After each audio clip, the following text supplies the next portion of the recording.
So there's many different groups of people on YouTube, people of different ideologies that I've associated myself with. I've become friends with people in the environmentalist community, in the Marxist community, in the libertarian community.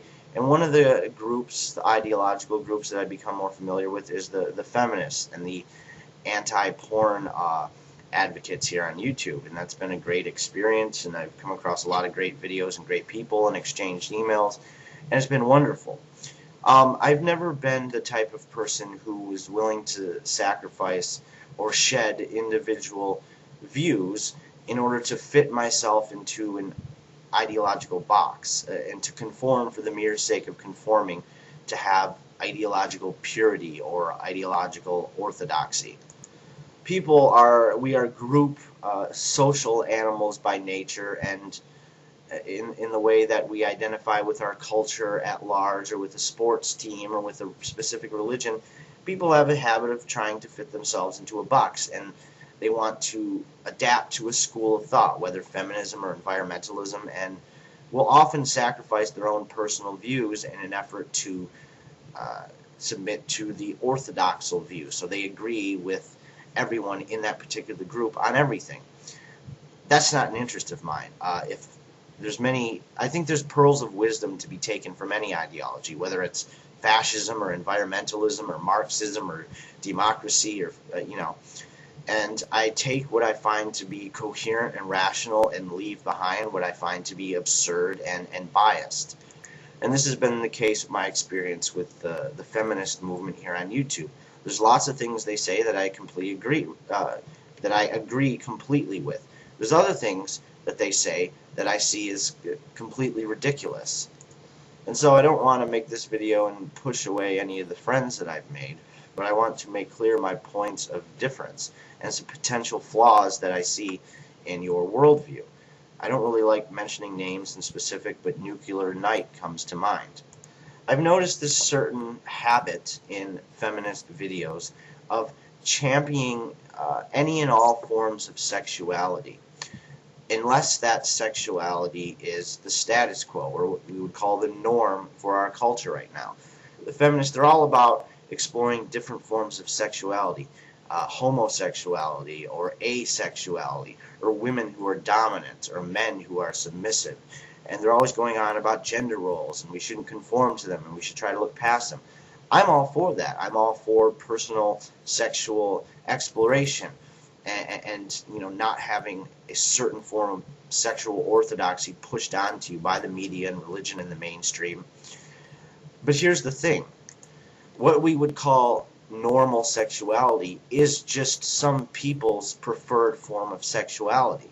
Some men are naturally dominant. Some women are naturally submissive.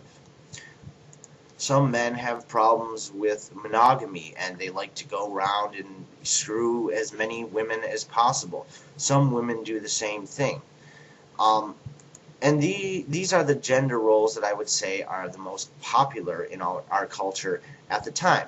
Not necessarily because I think anyone's been brainwashed. Sexuality is a very personal thing that forms in you when you're an adolescent, going into puberty. There's cultural factors that go into forming your sexuality, religious factors, personal experiential factors, and so it's a very personal thing.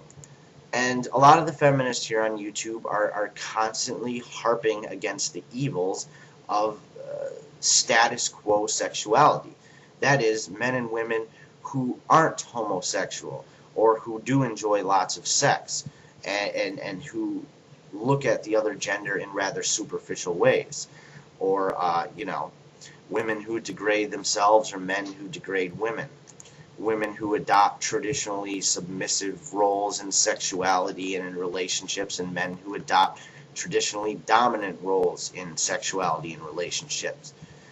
But see, this is the thing. That's normal for those people. That's their form of sexuality, in the same way that homosexuality is natural to a gay man, or, non-sexuality is normal to an asexual person, or bisexuality, or whatever the example is. Some people just fit the status quo, not necessarily because they're brainwashed, but because that's the way they are sexually, and that's what they enjoy. And I see this constant effort on the part of feminists to attack and make fun of and point the finger at those who enjoy more traditional, normal forms of sexuality, as if that's evil. And it's like, okay, go out and experience your sexuality. If you're gay, if you're lesbian, if you're asexual, if you're bisexual, if you like to experiment, that's all wonderful. That's sexual freedom, and we support that as feminists. Unless you're a heterosexual dominant male, or unless you're a heterosexual submissive female, then you're evil. Now that's a double standard, and it's stupid, because to those people who aren't homosexual or who aren't bisexual and who enjoy lots of sex and lots of normal sex as it's portrayed in pornography or mainstream culture, they're just doing what they like to do. That's their personal sexuality. I will agree that the media and culture and religion definitely seems to focus and push one form of sexuality over another. That's for sure. But this doesn't mean that everyone who participates in that one normal form of sexuality is only doing so in order to conform to gender roles. Most of them are doing it because they enjoy it, and that's their natural, normal form of sexuality, and it just happens to coincide with what's considered normal in the culture at that time. And so it's fine. That doesn't have to be your personal sexual outlook, nor does it have to be everyone else's. But you seem to champion all these alternative forms of sexuality and individualistic, which is fine. But stop attacking normal people. Stop attacking the cultural norm. Stop attacking heterosexual people who enjoy their heterosexual sex in more traditional ways. There's nothing wrong with those people. See, you could picture us living in a completely different culture, let's say where bisexuality is the norm, and all the popular religions of that time and the cultural themes in movies and sitcoms, they're all intertwined with themes of bisexuality. And let's say 80% of the population were all bisexual. It is the heterosexual people in that culture that would be considered abnormal, and you would be championing them and say, oh look, there's other forms of sexuality besides just bisexuality, so you shouldn't just be pushing bisexuality, you know. So when you look at it the other way around, it's just some people will always enjoy more traditional forms of sexuality and gender roles, and there's nothing wrong with that as long as they're doing it and enjoying it for the right reasons. That comes naturally for some people in the same way that homosexuality comes naturally for other people. So stop attacking heterosexual males who enjoy dominant sex, or vice versa, heterosexual women who enjoy submissive sex. Stop attacking them. Stop saying that they're trying to push their sexuality onto everyone else. They're not. They're just doing what everyone else does, trying to enjoy their sexuality. It's not their fault that their form of sexuality happens to be most popular in this culture at this point in history. And I see this, you know, treating heterosexual sex for people who adopt traditional gender roles, treating it like a villain. And, you know, like these people are just brainwashed, or they're just puppets, and, you know, it's silly, and it's a double standard. If you're going to champion individual sexual exploration, be sure to not forget to champion those who adopt naturally and comfortably more traditional roles of sexuality.